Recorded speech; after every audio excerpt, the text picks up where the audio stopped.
Bom dia, boa tarde, boa noite, Deus os abençoe em nome de Jesus.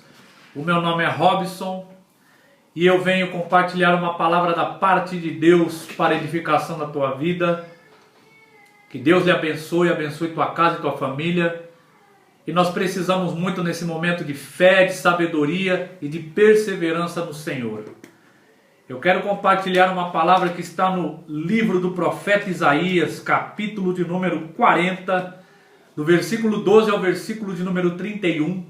O vídeo ficará um pouco longo, mas é um estudo, nada melhor do que investir tempo na palavra de Deus neste momento. Peço também que, se você puder, compartilhe, curta, comente, dê o seu like, inscreva-se no canal, colabore com o canal para o crescimento do Evangelho e da palavra de Deus. Vamos falar um pouco da majestade do Senhor e de como Deus trata com os teus filhos. Quem na concha de sua mão mediu as águas e tomou a medida dos céus a palmos? Quem recolheu na terça parte de um efo pó da terra e pesou os montes em romana e os outeiros em balança de precisão? Quem guiou o Espírito do Senhor? Ou como seu conselheiro o ensinou? Com quem tomou ele conselho para que lhe desse compreensão? Quem instruiu na vereda do juízo e lhe ensinou sabedoria e lhe mostrou o caminho do entendimento? Eis que as nações são consideradas por ele como um pingo que cai de um balde, e como um grão de pó na balança, as ilhas são como o pó fino que se levanta. Nem todo o Líbano basta para queimar, nem os seus animais para o holocausto. Todas as nações são perante ele como coisa que não é nada. Ele as considera menos do que nada, como um vácuo. Com quem comparareis a Deus?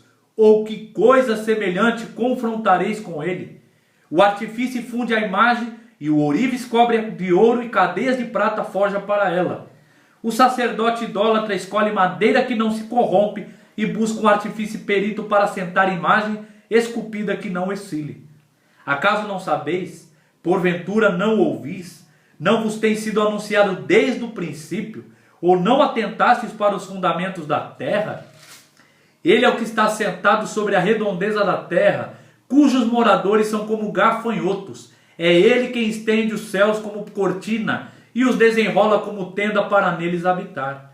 É ele quem reduz a nada os príncipes e torna em nulidade os juízes da terra. Mal foram plantados e semeados, mal se arraigou na terra o seu trono, e já se secam, quando um sopro passa por eles e uma tempestade os leva como palha. A quem, pois, me comparareis, para que eu lhe seja igual? Diz o Santo. Levantai os olhos e vede, quem criou estas coisas? Aquele que faz sair todo o seu exército de estrelas, todas bem contadas, as quais ele chama pelo nome, por ser ele grande em força e forte em poder, nenhuma só vem a faltar. Por que, pois, dizes, ó Jacó, e falas, ó Israel, o meu caminho está encoberto ao Senhor e o meu direito passa desapercebido ao meu Deus? Não sabes, não ouviste, que o eterno Deus, o Senhor, o Criador dos fins da terra, não se cansa, nem se fatiga? Não se pode esquadrinhar o teu entendimento. Ele faz forte ao cansado e multiplica as forças ao que não tem nenhum vigor. Os jovens se cansam e se fatigam, e os moços de exaustos caem. Mas os que esperam no Senhor renovam as suas forças, sobem com asas como águia, correm e não se cansam, caminham e não se fatigam. Amém? Antes de expor o texto, eu gostaria de enfatizar 3 passagens bíblicas que vai aumentar a tua fé. A segunda epístola do apóstolo Pedro, capítulo de número 1, versículo 20 e 21, diz assim: sabendo primeiramente isto, que nenhuma profecia da Escritura provém de particular elucidação. Nunca jamais houve profecia de parte humana, mas homens santos separados falaram da parte de Deus, movidos pelo Espírito Santo. A segunda epístola a Timóteo, capítulo 3, versículo 16 e 17, diz assim: toda a Escritura é inspirada por Deus e útil para o ensino, correção, repreensão e educação na justiça, a fim de que todo homem perfeito seja perfeitamente habilitado para toda boa obra. Jesus, ao ser tentado por Satanás, Mateus capítulo 4, no versículo 4, quando Satanás pergunta a ele: se és o Filho de Deus, transforma essas pedras em pães. Ali Satanás ironiza, não é questionando se ele era filho de Deus ou não, mas ironizando: já que és o Filho de Deus, transforma essas pedras em pães. E Jesus responde para ele, Deuteronômio capítulo 8, versículo 3, dizendo: nem só de pão viverá o homem, mas de toda a palavra que sai da boca de Deus. Então as escrituras são de fiel confiança, ela é fidedigna. Toda palavra, todo capítulo, toda vírgula, toda frase, toda página da escritura é de total confiança, e isso você precisa crer totalmente para ser edificado pela palavra de Deus. Amém? Nós lemos aqui Isaías, capítulo de número 40, aonde entra a parte do conforto, consolo do Senhor. Só para esboçar para você, Isaías é um profeta messiânico. Ele é o livro profético maior que existe, de mais capítulos. Ele tem 66 capítulos. E é de notar que a Bíblia tem 66 livros. Isaías tem 39 capítulos falando do juízo e do julgamento de Deus, e 27 capítulos falando do conforto e do consolo de Deus. Assim como a Bíblia tem 39 livros no Velho Testamento e 27 livros no Novo Testamento. Significa que nós temos que olhar para o que Deus já fez, para os juízos que Deus efetuou, para as coisas que já aconteceram nesse mundo, e temer a Deus e encontrar-se com Jesus, entregar a vida para Jesus, porque só nele está o conforto. Isaías profetizou 700 anos antes do nascimento do Messias, e aconteceu totalmente como foi profetizado. Um exemplo é Isaías capítulo 7, versículo 14, aonde está escrito assim: eis que a virgem conceberá e dará à luz um filho, e lhe porá o nome de Emanuel. Mateus capítulo 1, versículo 23. Emanuel é Deus conosco. Jesus nasceu de uma virgem e veio trazer a expressão exata de Deus na terra. Então Isaías é um profeta, ele profetiza muito sobre a vida de Jesus, o nascimento de Jesus, a volta de Jesus. Então é de total confiança e de total atenção nesse livro, o livro do profeta Isaías. Isaías profetiza mais especificamente para o reino sul, ao povo de Judá, Jerusalém, mas também ele profetiza para o reino norte, Israel, e a outras nações vizinhas. E por que Isaías profetiza? Qual é o motivo da profecia? Havia vários motivos, mas o principal era o povo estar vivendo na idolatria, vivendo conforme as tuas vontades.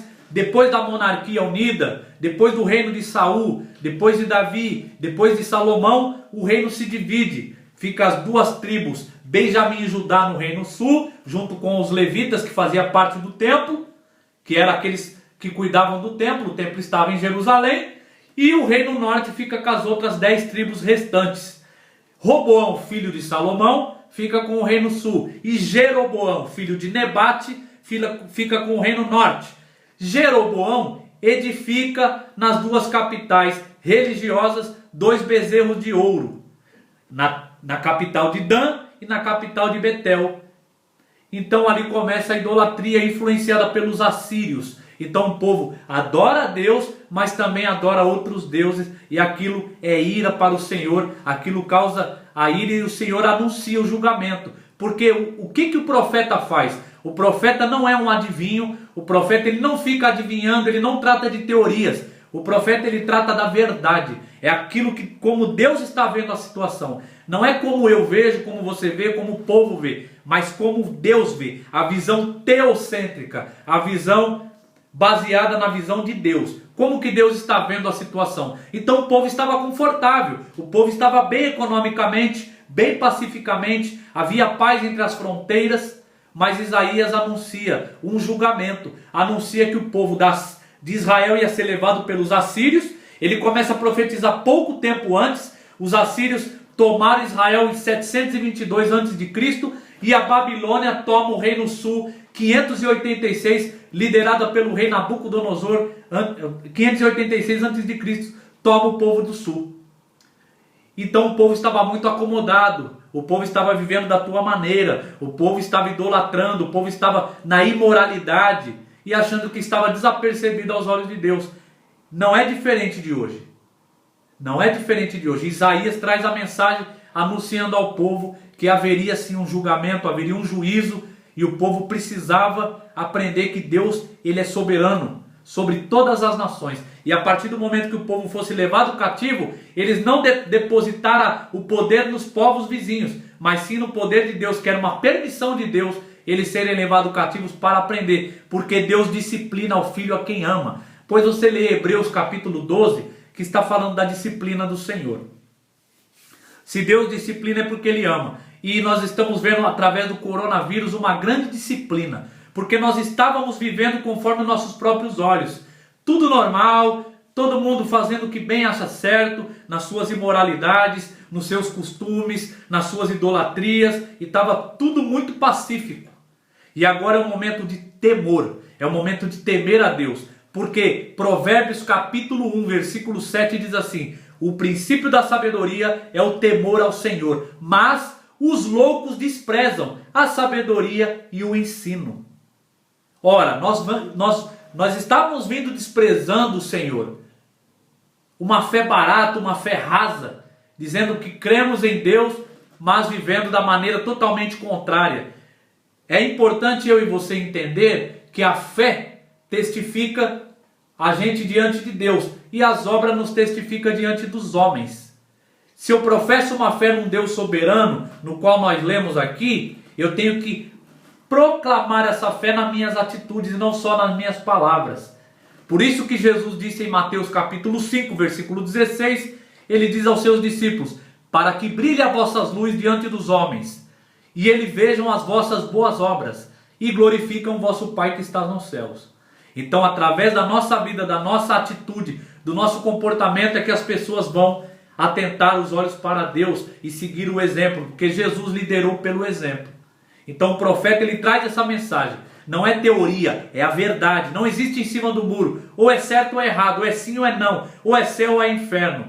Ou é pecado ou é obediência. E Deus, no livro de Isaías, está deixando bem claro que Deus abençoa a obediência, mas pune a desobediência. Então nós precisamos atentar para isso. E nós estávamos vivendo dessa maneira. Onde o sábio Salomão também no livro de Eclesiastes deixa claro que tudo é vaidade, tudo vai, tudo passa. Aqui debaixo do sol, tudo é vaidade. E a vida sem Deus é uma vida vazia. Você pode ter dinheiro, você pode ter sucesso, você pode ter conquista, você pode viver todas as coisas que o sábio Salomão viveu. E está deixando claro que se não tiver Deus, você é uma pessoa vazia. Tudo é como correr atrás do vento. E no capítulo 12, quando ele conclui o livro, a partir do versículo 13, ele diz: a suma de tudo é: tema a Deus, que há de julgar vivos e mortos, bons e maus, e trazer às claras todas as coisas. Ora, aquilo que eu e você pensamos, aquilo que eu e você fazemos, quando ninguém está vendo, vai ser trazido à clara. E essa é uma oportunidade de eu e você nos arrependermos e estudarmos a nossa vida diante de Deus. Nós estudamos a nossa faculdade, estudamos o nosso trabalho, estudamos várias coisas, mas não estudamos a nós mesmos, e principalmente com Deus, porque é onde você vai passar a eternidade. Você tem uma vida física, uma vida espiritual e uma vida eterna. Você tem uma morte física, uma morte espiritual e uma morte eterna. Então Deus, o que for preciso Deus fazer para que o povo se arrependa, Ele fará. Então vamos expor um pouco do texto. E isso vai envolver um pouco de compromisso, porque a palavra com Deus é compromisso. Deus tem compromisso com o povo que lhe obedece. Jesus disse: já não vos chamo servos, mas vos chamo amigo, porque o servo não sabe o que faz o teu senhor, mas eu vos tenho dado tudo que eu recebi do meu Pai. Não foi vós que me escolheste, mas eu escolhi a vós, para que vás e des fruto, e o vosso fruto permaneça. E tudo quanto pedires ao meu Pai em meu nome, Ele vô-lo conceda. João capítulo 15, versículo 15 e 16. Então nós precisamos ser amigos de Deus. Como você quer viver com Deus se você vive totalmente ao contrário dos princípios estabelecidos por Ele? Por isso que Jesus não veio à toa ao mundo. Ele veio trazer o arrependimento, Ele veio trazer o reino do céu. Arrependei-vos, pois é chegado o reino dos céus. Arrepender não é chorar no momento de crise, não é só chorar no momento de medo. Arrepender é mudar o comportamento, e o ser humano, ele tem muita dificuldade com a palavra mudança. A mudança nos traz confronto, e nós não gostamos do confronto, nós gostamos do conforto. E nós precisamos entender que se nós não mudarmos, continuarmos do mesmo jeito, haverá coisas piores a acontecer e não dá para eu e você evitar. Por que eu digo isso? Porque está na palavra de Deus. As coisas que devem acontecer, elas não é supostamente podem acontecer, elas vão acontecer. Então nós precisamos estar preparados. Mas não só no dia da calamidade, todos os dias. E eu vou entrar em detalhe lá na frente sobre isso, a qual vai acender muito a tua vida. Então aqui há um monte de questionamentos aqui. E você percebe que Isaías começa no versículo 12, respondendo esses questionamentos com outros questionamentos retóricos. O que é uma resposta retórica? É onde a própria pergunta já tem a resposta. Por isso que ele começa dizendo: quem na concha de tua mão mediu as águas? Quem mediu os céus a palmos?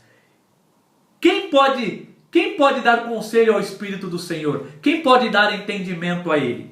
Porque o povo estava questionando: como? Nós somos o povo de Deus e como passaremos por tudo isso? Isaías continua profetizando para Jerusalém após a Síria levar cativo a Israel.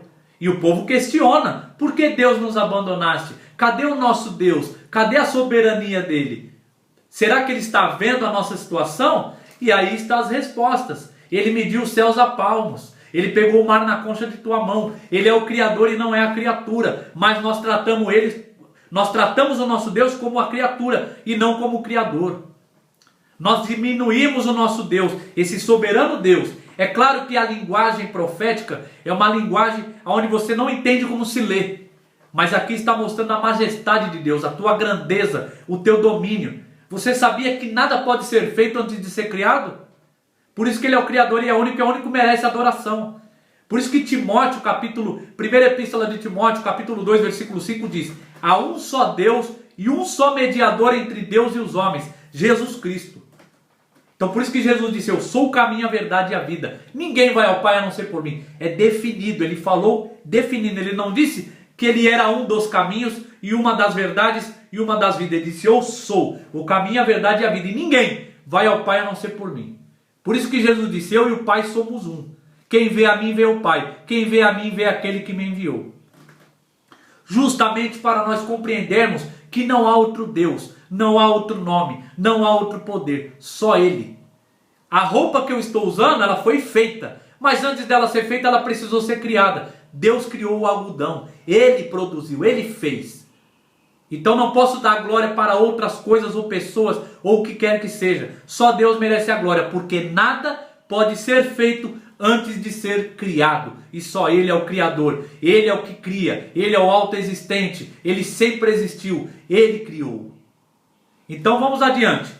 Quando ele diz medir os céus a palmos, presta atenção comigo. Os estudiosos dizem que se nós andássemos na velocidade da luz, 300 mil quilômetros por segundo, nós precisaríamos de 93 bilhões de anos-luz para cruzar de uma extremidade à outra. E ele mediu os céus a palmos. Deus é qualquer um? Não. Nós tratamos ele como qualquer um, nós desrespeitamos ele. Mas ele não é qualquer um, ele se revelou. Ele é um Deus todo-poderoso. Vamos adiante. Ele vai falar um pouco. Com quem tomou ele conselho, no versículo 14, para que lhe desse compreensão? Quem instruiu Deus na vereda do juízo? Ou quem lhe ensinou sabedoria e lhe mostrou o caminho do entendimento? Irmãos, é muito importante entender uma coisa. Por que está tendo muito vídeo? Está tendo muitos vídeos agora de pregação, de pregadores. E é importante você entender. O apóstolo Paulo, na segunda epístola aos Coríntios, capítulo de número 2, a partir do versículo 14 até o 16, ele diz assim, ó: o homem natural não compreende as coisas do Espírito, para ele lhes são loucuras, e ele não pode entender, porque elas se discernem espiritualmente. Mas aquele que tem o Espírito julga todas as coisas, e ele não é julgado por ninguém. Quem instruiu o Senhor? Quem lhe deu conselho? Mas nós temos a mente de Cristo. Significa que sem o Espírito Santo, as coisas de Deus vai parecer loucura para você, vai parecer mentira para você. Se eu dissesse para você hoje aqui, ó, que daqui um ano, no ano passado, se eu dissesse para você, ó, daqui um ano haverá um vírus e vai parar a humanidade, vai parar as nações, vai parar todo mundo, todos os países, você ia duvidar. Porque há nações poderosas, há nações de primeiro mundo, as nações que já controlaram aí muitos vírus. Você ia dizer que era mentira. Se você nunca tivesse visto uma vida sair de uma barriga e se desenvolver, e eu dissesse para você isso, você ia duvidar também. Porque o ser humano ele é visual. Ele precisa pegar, ele precisa palpar. A fé do ser humano é falha. Por isso que sem o Espírito Santo você não vai crer nas coisas de Deus. Porque elas só se discernem espiritualmente. E aí Deus vai fazer uma grande abrangência aqui da criação, da criatura, das nações, dos povos, dos juízes e governos da terra. Ele vai resumir como nada. Mas os teus filhos, aqueles que lhe buscam, aqueles que esperam nele, são tudo para ele. Esse é o resumo desse capítulo.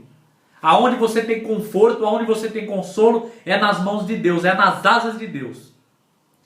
Porque você percebe que há um grande espaço aqui, dizendo da criatura como nada. Ele vai dizer que as nações não são nada, que a criação ele mediu a palmos, ele vai dizer que nós somos como gafanhotos, ele vai dizer que os juízes da terra são como nulidade, mas a hora que ele diz dos filhos dele, ele vai dizer que os filhos dele são importantes para ele.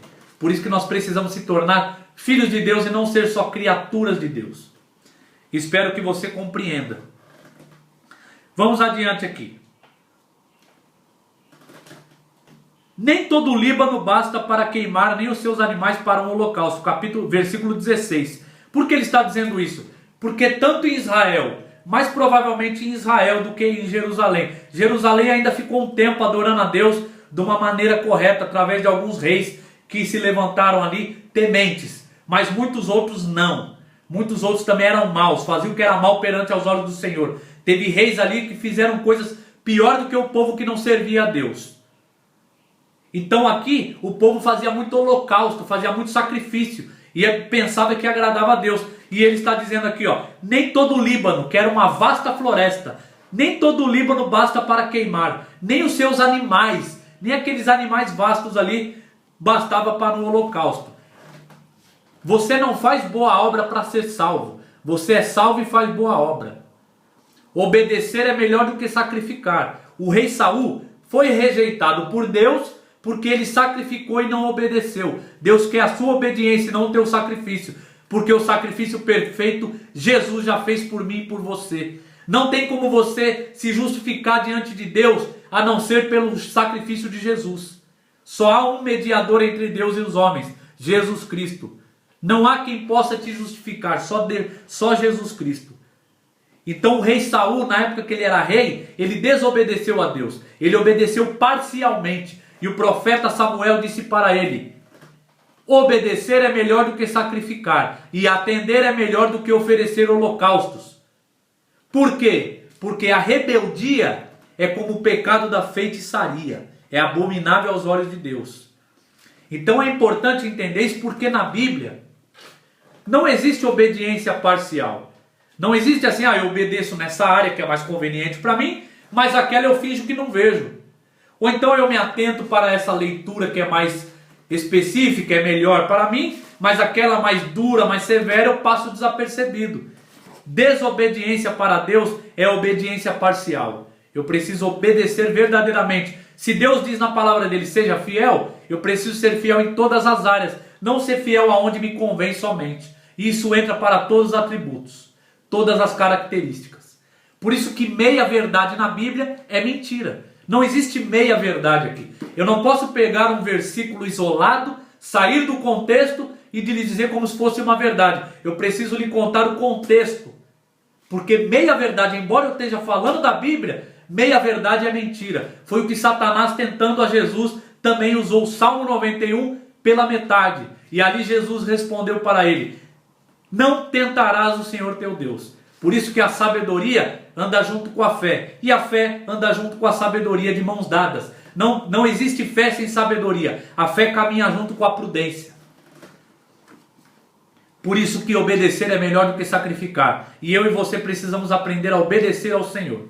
Amém? Ele vai dizer das nações. Irmãos, as nações são consideradas por ele como um pingo que cai num balde e um grão de pó na balança. As nações, você olha para a China, América, você olha para os continentes, você vê aquelas nações poderosas. Para Deus é como um pingo que cai no balde. Você já viu um pingo fazer diferença no balde? Pingo assusta, pingo mata, pingo te afoga. Quantos pingos precisa para encher um balde de água? muitos, é o que eles são para Deus. Um pó na balança causa alteração em alguma coisa? Não. Então aonde você precisa buscar refúgio? Nas nações ou em Deus? Ele vai dizer que as nações são como nada, menos do que nada, versículo 17. Ora, o nada já é nada, imagine o menos do que nada. É nada para ele. É esse Deus que está chamando eu e você ao arrependimento, ao temor e ao tremor a ele. O mundo não teme mais a Deus. Aí ele vai falar da idolatria. No versículo 19. O artifício funde a imagem, o ourives cobre de ouro e a cadeias de prata forja para ela. O sacerdote idólatra, ele vai falar do sacerdote, porque o povo estava fazendo imagens de esculturas para adorar e colocando o nome de Deus no meio. E ele vai dizer assim, que o idólatra escolhe madeira que não se corrompe e busca o artifício perito para assentar uma imagem esculpida que não oscile. Vamos falar um pouco da idolatria. Primeiramente, eu quero deixar claro que eu não estou atacando a religião e a fé de ninguém. Só estou dizendo a palavra de Deus.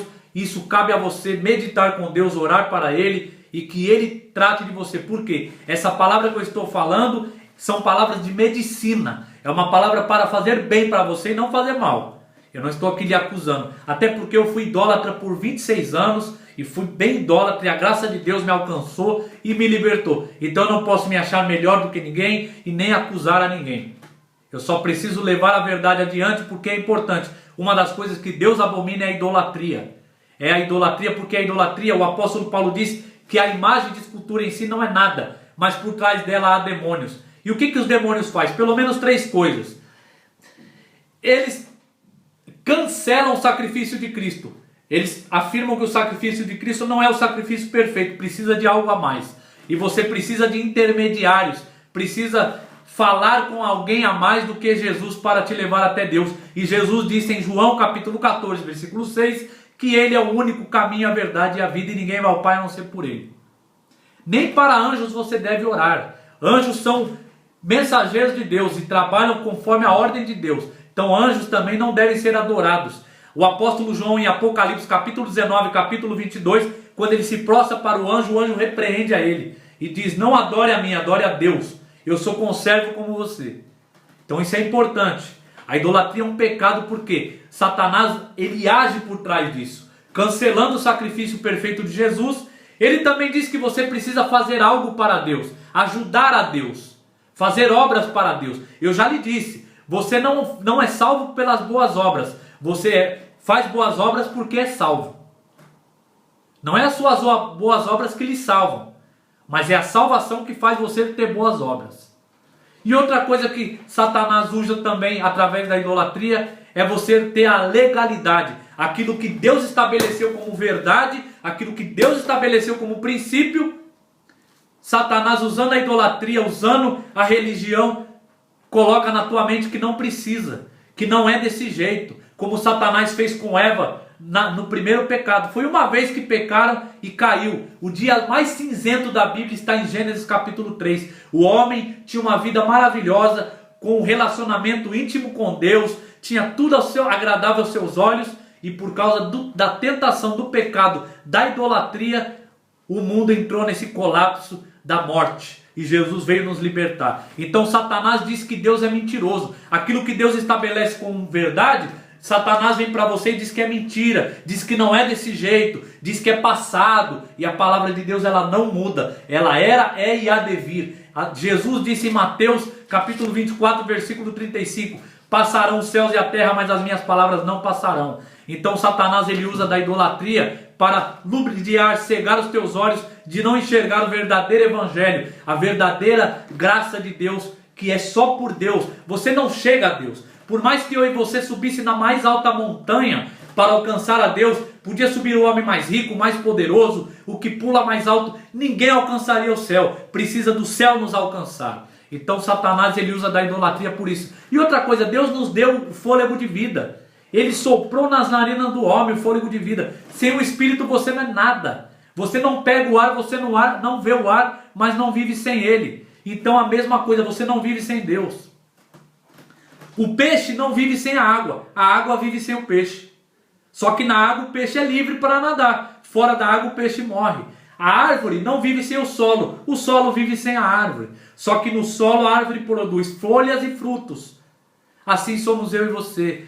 Deus, Ele é Deus sem eu e você. Mas eu e você não somos nada sem Deus. Precisamos de Deus. Quando você sai da autoridade de Deus, você morre espiritualmente. E é onde Satanás te engana. Ele põe na tua mente assim: você está indo bem, você está pagando as tuas contas, é uma pessoa boa, Deus te ama, Deus salvará a tua vida. Você tem muitas chances, deixa para amanhã o que você pode fazer hoje. Engano. A imagem precisa ser carregada. Deus nos carrega. Você fala com a imagem, ela não te responde. Fala com Deus e Ele te responde. Então há muitas coisas importantes que nós precisamos entender sobre a idolatria. E Deus abomina. Deus abomina. Eu teria aqui horas para falar com você sobre isso, para lhe ajudar. Mas o vídeo vai ficar muito longo. Então vamos adiante. Ele vai fazer uma pergunta aqui no versículo 21. Algumas perguntas. Acaso não sabeis? Porventura não ouvis? Não vos tem sido anunciado desde o princípio? Ou não atentaste para os fundamentos da terra? Eu e você somos indesculpáveis. Presta bem atenção nisso. No Salmo 19, versículo de número 1 ao versículo de número 4, diz assim: os céus proclamam a glória de Deus, e os firmamentos anunciam as obras das tuas mãos. Um dia faz declaração a outro dia, e uma noite revela conhecimento a outra noite. Deles não há linguagem, não se ouve palavras, nem um som se ouve deles. Mas por toda a terra se faz ouvir a tua voz, e as tuas palavras até os confins do mundo. O que isso quer dizer? Que Deus se manifestou através da natureza, Deus se manifestou através da vida humana, através do crescimento, através da consciência, através da intelectualidade, socialidade, através da moralidade. E o apóstolo Paulo conclui isso na epístola aos Romanos, capítulo 1, onde ele diz que Deus se manifestou. Quando o apóstolo Paulo escreve para punir ali a imoralidade do povo de Roma e a religiosidade dos judeus. O judeu se achava religioso demais e o povo gentil se achava certo porque podia fazer imoralidade, viver da maneira que queria, que estava tudo bem, porque Deus não havia se manifestado para eles. E o apóstolo Paulo dizendo que Deus se manifestou através da tua criação, que nós somos seres conscientes e a nossa consciência sabe qual é a nossa mão direita e a nossa mão esquerda, sabe o que é certo e sabe o que é errado, e que todos são indesculpáveis. Então, por mais que você eu não gosto da Bíblia, eu não quero ler a Bíblia, eu não quero ir na igreja, mas a tua consciência precisa aprender a temer a Deus e andar moralmente como Deus estabeleceu, andar socialmente como Deus estabeleceu, e andar intelectualmente como Deus estabeleceu, e andar espiritualmente como Deus estabeleceu. E o mundo não está andando assim, é claro que não. O certo virou errado, o errado virou certo. Hoje em dia ficou proibido proibir. Hoje em dia se valorizam mais as coisas do que as pessoas. Agora com esse vírus as pessoas estão valorizando mais as pessoas. E aí ele vai dizer no versículo de número 22 que ele estendeu os céus como cortina e desenrolou como uma tenda para nós habitar, porque nós somos aos olhos dele como gafanhotos. Somos nada. Se ele estendeu os céus como cortina e como uma tenda, significa que uma hora vai ser fechado, porque cortina abre e fecha. E tenda precisa armar e desarmar. Então haverá um fim, está caminhando para esse fim. É a última hora da igreja na terra. Eu tenho isso comprovado biblicamente. É a última hora da igreja na terra e Deus tem compromisso com a tua igreja, com o povo que proclama a fé em Jesus Cristo. E Ele está dando um alarido, um alarme para nós atentarmos para Ele. Por isso que o vídeo pode ficar longo, mas preste atenção, veja até o final, estude isso que eu estou te dizendo. É um alarido, porque haverá um fim. Você crendo ou não, vontade soberana e você não pode evitar. Alguém pode evitar esse vírus? Alguém conseguiu evitar esse vírus? Nações poderosas conseguiu evitar? Não conseguiu. Não consegue evitar aquilo que precisa e deve acontecer. Leia Mateus 24 e veja as coisas que precisam acontecer antes da consumação do século. É Ele quem reduz a nada os príncipes e torna em nulidade os juízes da terra. Mal foram plantados e semeados, se arraigou na terra o seu tronco e já secaram, quando um sopro passa por eles e uma tempestade os leva como palha. Ora, quantos de nós Muitas vezes adoramos e depositamos a nossa fé num governo, num juiz. Não é errado apoiá-lo, não é errado obedecê-lo, respeitá-lo como autoridade, mas depositar a fé neles, você precisa depositar a fé em Deus que não morre, não deixa de existir, que é soberano. Cadê os faraós da vida? Cadê Hitler? Cadê os homens que fizeram tanto mal à humanidade? Passaram como vácuo, estão nas mãos de Deus, tem que prestar contas a Deus agora. Então o homem ele pode fazer o que ele quer aqui, você não deve se dobrar para ele, você deve se dobrar para Deus. Presta atenção comigo um pouco. É a primeira vez na história, ou uma das primeiras, em que todas as nações estão falando a mesma língua. As ricas, as pobres, as de primeiro mundo, as de terceiro mundo. Aquelas que hoje é dia num lugar e noite no outro, tem 12 horas de fuso horário, estão falando a mesma língua, falando das mesmas verdades, fazendo as mesmas mensagens nos jornais, se defendendo e se protegendo da mesma coisa, do mesmo vírus. É a primeira vez que você vê isso. Então você percebe que nenhuma nação seja poderosa, ela não conseguiu impedir, não conseguiu evitar e não conseguiu parar. Os aeroportos pararam, as empresas pararam, o mundo parou. É uma mensagem. Cadê os juízes da terra? Cadê os governos da terra? São nulidade para Deus. Se Deus não falar basta, não basta. Se Deus falar basta, basta. Agora o perigo está aqui. O perigo está aqui, esse é o meu alerta. Agora é hora de todo mundo estar com medo, temendo, clamando a Deus. Isso é bom. É isso que Deus quer mesmo. Deus quer que nós temamos e clamamos e buscamos a Ele. Creio que muita gente está fazendo isso em todas as nações. E é muito importante fazer isso. Agora o perigo não está aqui. O perigo está na frente. Esse aqui é um cenário. Porque o anticristo ele precisa se manifestar. Eu não vou dizer para você uma data que eu estaria sendo muito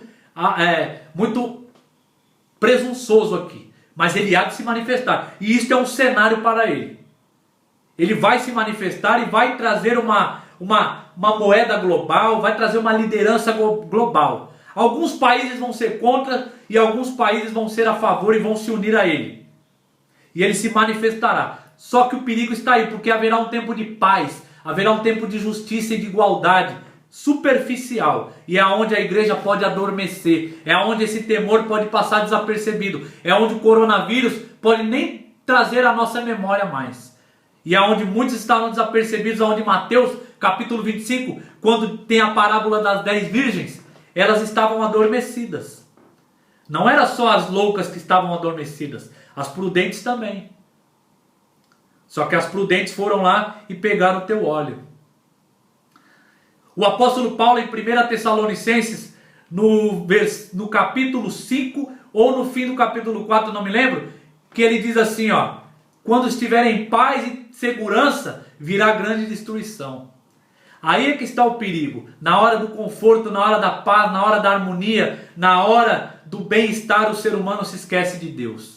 Se afasta de Deus e nem lembra que Deus existe. Proclama uma fé rasa, vazia e superficial. E é a hora que muitos serão enganados. Jesus disse em Mateus 24 que muitos seriam enganados. Até o povo dele correria o risco de não ser enganado. Então nós precisamos atentar para isso, porque o cenário é para isso. Primeiro precisa haver um cenário. Primeiro precisa haver uma ponte para isso acontecer. E a ponte é esta. Eu tenho muitos detalhes bíblicos. Eu não conheço muito de política e não conheço muito de medicina. Quase nada. Mas alguma coisinha de escatologia de Bíblia a gente consegue estudar e perceber. Haverá países que vão ser contra o anticristo, haverá países que vão ser a favor e haverá países que vão ter que se render a ele por causa do que ele vai oferecer. E nós precisamos estar atento a isso. E precisamos estar alerta a isso. Então lembre-se que os juízes da terra, os governos da terra são como nada para Deus. Por isso se apegue a ele. A quem, pois, comparareis para que eu lhe seja igual? Diz o santo, o único, o separado. Levanta os olhos e vê. Ele diz assim, ó: aquele que faz sair os seus exércitos de estrelas, todas bem contadas. Ele chama pelo nome e não vem nenhuma a faltar.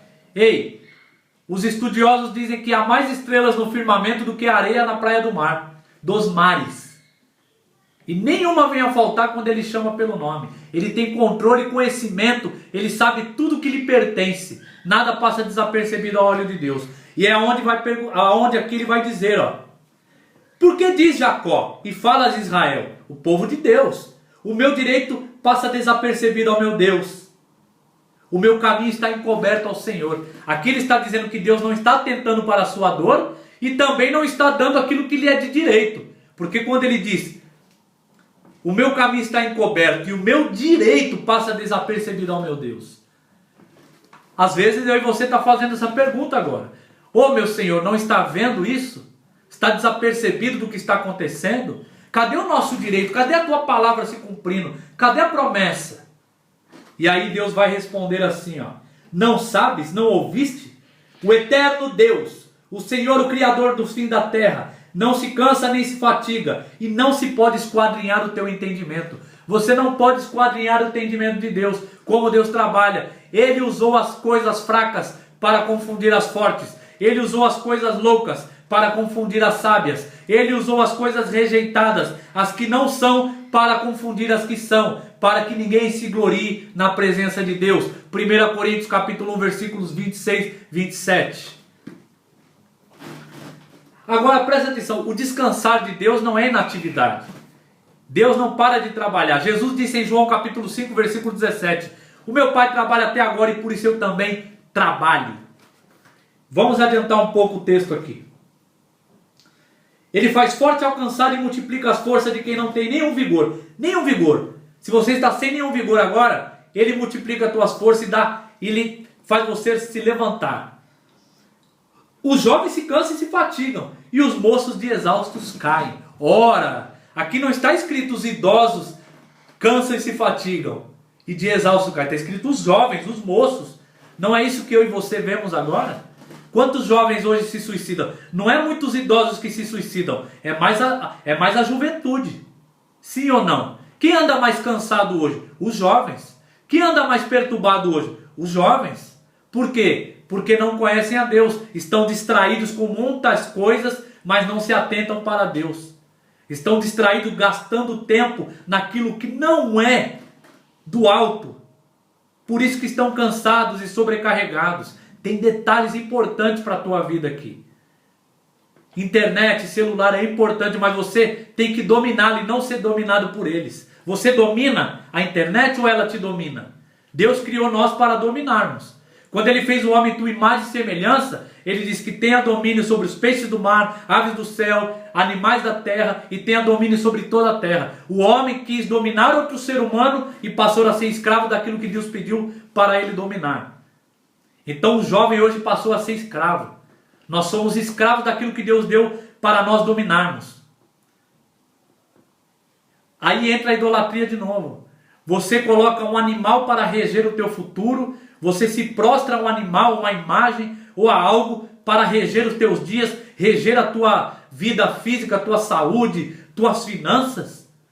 Você está sendo escravo, porque Deus te fez imagem e semelhança dele. Você está sendo escravo daquilo que Deus te colocou para dominar. O homem ele faz aviões, ele tem muita inteligência, mas ele tem pouca sabedoria. Porque a sabedoria vem do alto. Tiago, capítulo de número 1, versículo 17 diz assim: meus amados irmãos, não vos enganeis. Todo dom perfeito, toda boa dádiva, vem lá do alto do Pai das luzes, em quem não pode haver sombra ou variação de mudança. Todo dom perfeito, toda boa dádiva, vem do alto. Sabedoria divina e não terrena. Mas, versículo 31, os que esperam no Senhor renovam as suas forças, sobem com asas como águias, correm e não se cansam, caminham e não se fatigam. Que bênção de palavra! Você percebeu que as nações são como nada, a criação ele mediu a palmo, pegou o mar na concha da tua mão, os céus ele desenrola para que nós habitamos e nós somos como gafanhotos, os juízes e os governos da terra são como nada, são nulidade para ele, voam como palha, não fazem peso, não fazem diferença, mas os que esperam no Senhor, olha o detalhe, renovarão as tuas forças, subirão altos como águia, correrão e não se cansarão, andarão e não se fatigarão. Ora, se eu fosse fazer uma oratória, eu ia falar ao contrário. Eu ia falar andar, correr e voar. Mas aqui está ao contrário, está voar, correr e andar. Por quê? Porque quando você sobe, você não se exausta.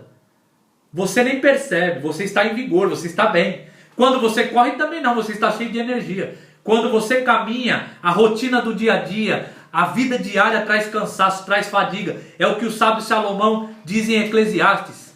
Que a vida rotineira, a vida do olhar para sempre a mesma coisa, ela nos cansa. E sem Deus você vai cansar mesmo. Embora você tenha milhões, embora você tenha tudo materialmente nas tuas mãos, mas você vai ser uma pessoa vazia. Sem Deus você não é nada, você precisa esperar no Senhor.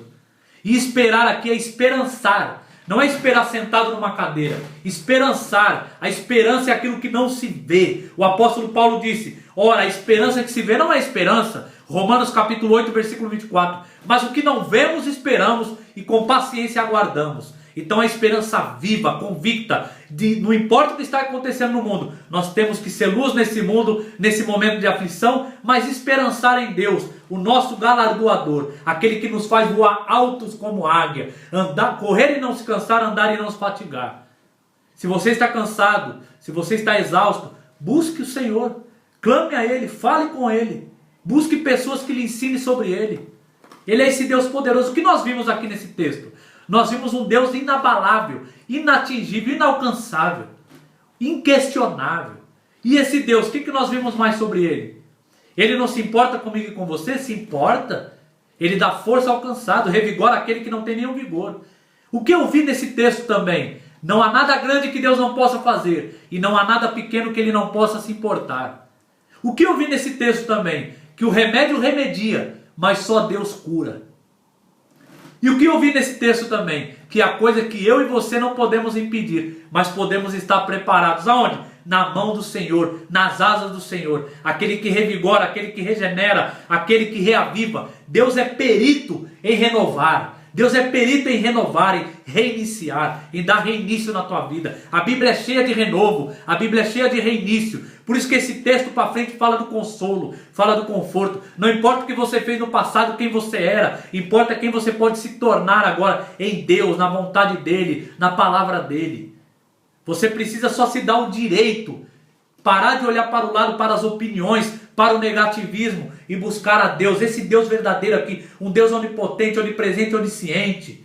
Buscar a Ele. E esse Deus renovará as tuas forças, fará você voar alto. Deus usa muito a águia na Bíblia. E é muito importante a águia. Nós deveríamos estudar a águia e o leão, que são dois atributos ali, dois animais que Deus usa, como águia e o leão da tribo de Judá. Jesus é o leão da tribo de Judá. São dois animais líderes. A águia, ele é o líder dos pássaros. E alguns exemplos da águia. Você nunca vai ver a águia voando em bando. Você vê o urubu voando em bando, mas águia você não vê. Você vê a águia voando em uma, duas no máximo. O líder voa sozinho. O que eu quero dizer com isso? Eu não posso ter amigos? Não, não é isso. A águia não é Maria vai com as outras.